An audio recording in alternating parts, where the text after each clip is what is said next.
एहन जुआनी में तोरा मुझौसा कोरियो नहीं फूटे छौ। एहन जुआनी में तोरा मुझौसा कोरियो नहीं फूटे छौ। कोरिया रे बहू के आचरा नहीं छूटे छौ। कोरिया रे बहू के आचरा नहीं छूटे छौ। बहरा की कमैबे घर में बोरियो नहीं उठे छौ। बहरा की कमैबे घर में बोरियो नहीं उठे छौ। कोरिया रे बहू के आचरा नहीं छूटे छौ। कोरिया रे बहू के आचरा नहीं छूटे छौ।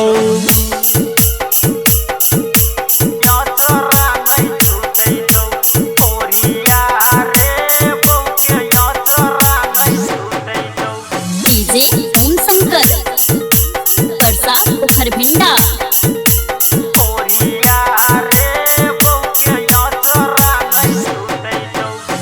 सोचली हम जइबे रे कोरिया घर छोड़ विदेश बारे।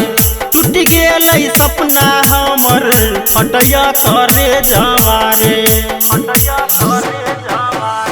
सोचली हम जइबे रे कोरिया घर छोड़ विदेश बारे। टूट गेल सपना हमर फटया करे जवारे। हमरा की समझैबे बौला बोलियो नहीं फूटे छौ। हमरा की समझैबे बौला बोलियो नहीं फूटे छौ। कोरिया रे बहू के आचरा नहीं छूटे छौ। कोरिया रे बहू के आचरा नहीं छूटे छौ।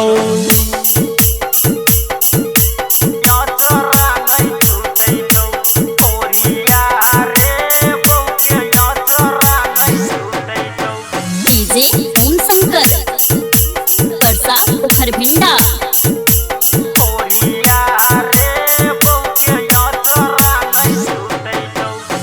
नहीं कोई मिलै छै एहन गाँव घर शहरिया में।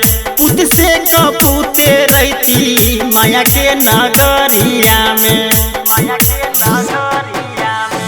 नहीं कोई मिलै छै एहन गाँव घर शहरिया में। पुत से कपूते रहती माया के नगरिया में। बहरा की कमैबे घर के बोरियो नहीं उठे छौ। बहरा की कमैबे घर में बोरियो नहीं उठे छौ। कोरिया रे बहू के आचरा नहीं छूटे छौ। कोरिया रे बहू के आचरा नहीं छूटे छौ। आचरा नहीं छूटे छौ।